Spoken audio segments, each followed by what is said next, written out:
Hello, and welcome to our video on sexual and asexual reproduction.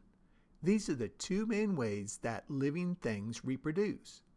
In this video, we're going to compare and contrast these two processes.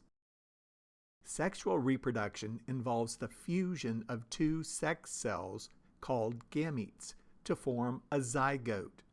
Gametes are haploid cells, meaning they contain only one set of chromosomes. The zygote is a diploid cell, meaning it contains two complete sets of chromosomes. The process of producing gametes is called meiosis. Meiosis is a type of cell division that reduces the number of chromosomes in a cell by half. This ensures that the zygote will have the correct number of chromosomes. The zygote then divides by mitosis to form a multicellular organism. Mitosis is a type of cell division that produces two identical daughter cells. Asexual reproduction involves the production of an offspring from a single parent. There are many different types of asexual reproduction, but they all share one thing in common. They do not involve the combination of gametes. One type of asexual reproduction is called mitosis. Mitosis is the same process that is used to produce daughter cells during sexual reproduction. However, in asexual reproduction, the daughter cells are identical to the parent cell. Another type of asexual reproduction is called budding. Budding is the process in which a small outgrowth or bud forms on the parent organism. The bud eventually breaks off and becomes a new individual. The new individual is genetically identical to the parent.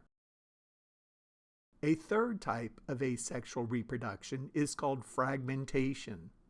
Fragmentation is a process in which a piece of the parent organism breaks off and forms a new individual. Starfish are amazing organisms.